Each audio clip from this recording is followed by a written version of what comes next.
He asked for one simple dinner with his family.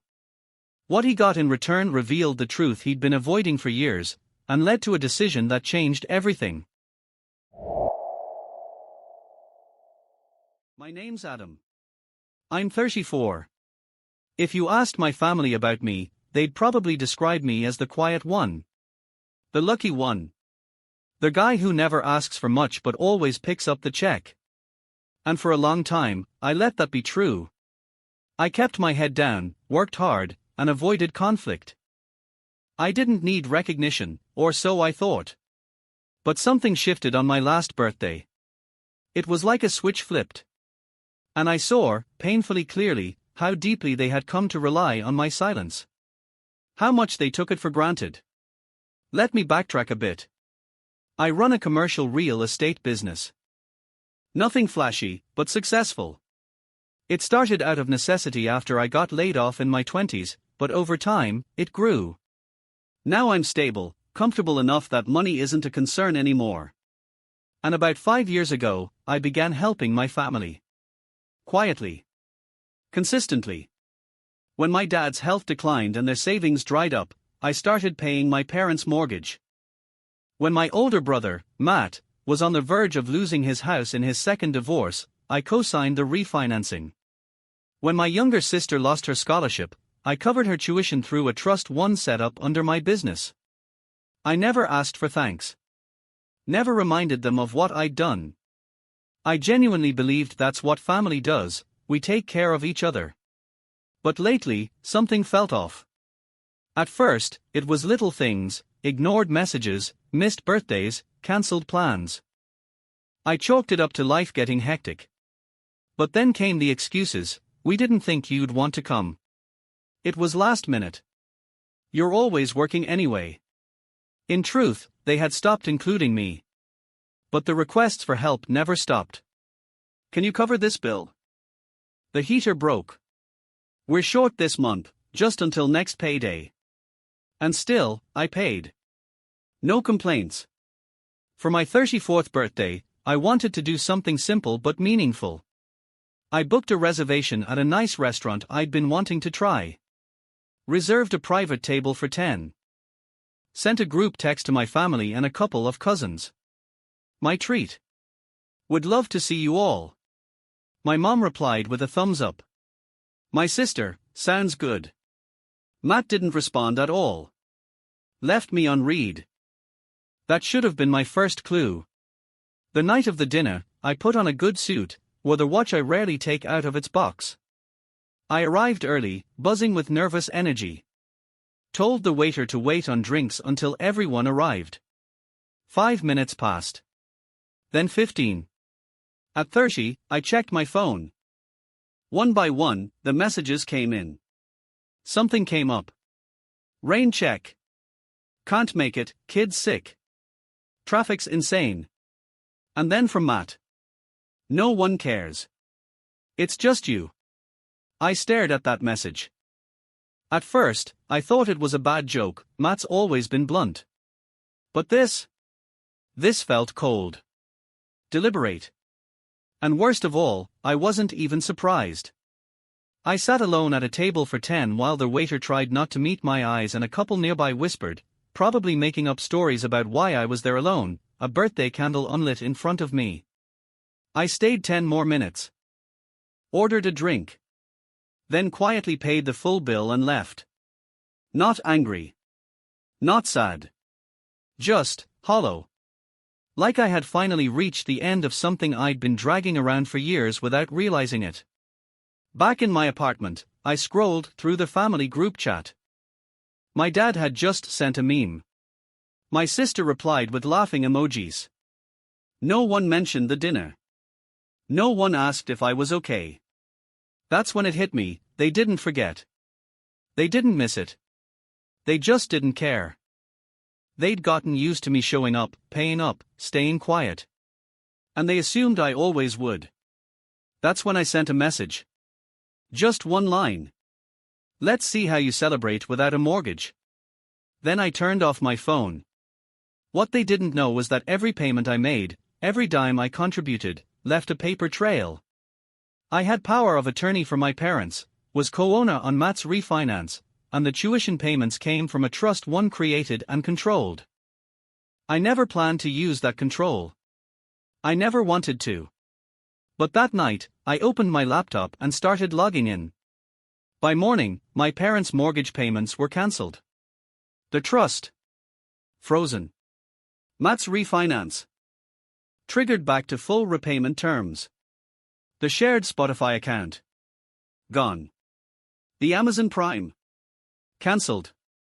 And for the first time in years, I didn't feel guilty. I felt clear. I wasn't being generous anymore, I was taking back my peace. At 6:12 a.m., the voicemails started. My mom, sweetie, something's wrong with the mortgage, can you look into it? My dad, hey, we might have been hacked. My sister, are you awake? My card isn't working, Anne. And finally, Matt, you're being dramatic. Fix it. I didn't answer. I didn't even listen to the rest. Just let them stack up. And for the first time in a long time, I felt something sharp rise in me, not guilt, not sadness. Freedom. But then came another message from Matt. You're really gonna do this to your own family over a pity party? Grow up. I stared at it. Then I laughed. Not because it was funny, but because the audacity was almost impressive. There it was, plain as day, their belief that no matter what they did, I owed them. That my silence meant obedience. That being the quiet one meant being the one they could walk over. I didn't reply. I just put the phone down and made breakfast. Bacon. Eggs. The works. Played music. Sipped coffee. The apartment felt quiet, but not empty. Peaceful. For the first time, I wasn't waiting for the next emergency, the next guilt trip. Just silence. Real, clean silence. By noon, the real panic began. My parents' bank emailed, my dad had tried to reset their mortgage payments, but they wouldn't let him. Not without my signature. I was still power of attorney. Then a message from my sister's college, her tuition payment had bounced. The spring semester was on hold, pending payment. The trust was locked. And finally, one from Matt's mortgage lender, without my income on the co-sign loan, his refinancing was void. The terms collapsed. And me? I was just getting started. It all happened fast. The calls started coming in, desperate, relentless. First my mom, 6 times in one night. Then my dad. Then both of them, together on speaker. I didn't answer. I didn't need to. I sat in the dark, sipping whiskey, watching their names flash and fade on my phone screen. The city outside buzzed softly, uncaring. And then, at 10:47 p.m., a message from my mom, please. But I didn't respond. Because in that moment, I realized that please wasn't about love, or remorse, or even understanding. It was fear. Not of losing me. Of losing what I provided. They weren't sorry. They were terrified that their words, once so effective, had finally lost their grip. I gave it 2 days. Took long walks. Watched a movie alone. Turned my phone off. Let the silence do the work. By the third morning, my voicemail was full. I listened to a few, mostly out of curiosity. My dad trying to sound firm, unraveling at the edges. Adam, this is ridiculous. You've made your point. Now let's fix this. Matt, mid-rant, probably pacing a driveway somewhere. You think you're better than us now? You think you can just walk away from your family? You're pathetic. And my sister, voice shaking. I might lose my spot at school, Adam. I don't have anyone else. Please, just talk to me. That's when I finally sent a message. Not a call. Just a single line in the group chat. All I asked for was one dinner. You made your priorities clear. Now I'm making mine. Nothing else. Just that. But the real shift came later that night. A message pinged in from someone unexpected, my cousin Rachel. She'd always stayed out of the family chaos. She wasn't tied to the mortgage, the tuition, the loans. She just wrote, "Hey. I know things are crazy right now. I'm sorry. I didn't realize how much they leaned on you. I should have shown up to that dinner. Let me make it up to you. Lunch this weekend. No drama. No excuses. Just honesty." And for the first time, I felt seen. Meanwhile, the rest of them grew quiet. No more calls from my dad. My mom sent occasional guilt texts. Matt dropped passive-aggressive memes in the family group chat. But I didn't waver. The payments remained cancelled. The boundaries stayed up. A week after my birthday, I passed by the restaurant. The same table I had reserved, now filled with strangers celebrating something joyful. I stood across the street, watching them laugh, and the truth hit me hard. You can't force people to value you. But you can stop funding their disrespect. That's when the threats began. Matt's voice on voicemail, low and venomous. "You think this is over? You've got no idea what you started." I saved the message. Let them dig their own hole. 3 days later, just as I stepped out of a client meeting, my phone blew up. Texts. Voicemails. And an email titled, "Legal Action Pending." Matt had found himself a bargain bin lawyer. The kind who still types in all caps and uses an AOL address. The email was a train wreck of accusations, fraud, emotional abuse, financial sabotage, and a demand: reinstate everything within 48 hours, or they'd pursue legal remedy. It would have been laughable if it wasn't so sad. Not fear, just disgust.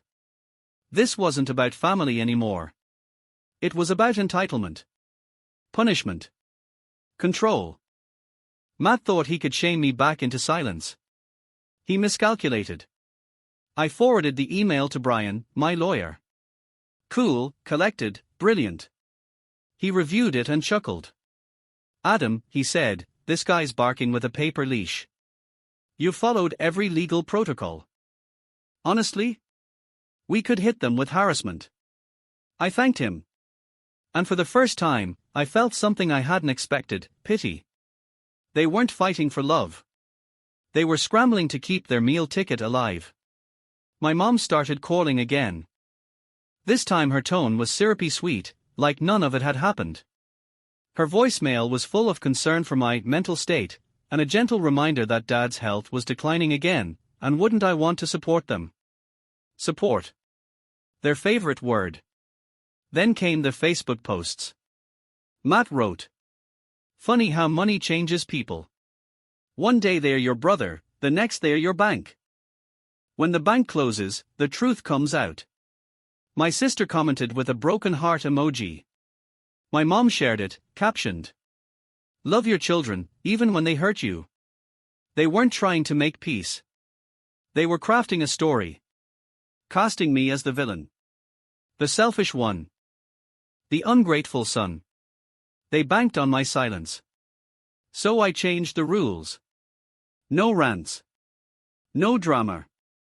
Just one quiet post, a screenshot of the original dinner invite with a caption. I asked for one dinner. They asked for my life.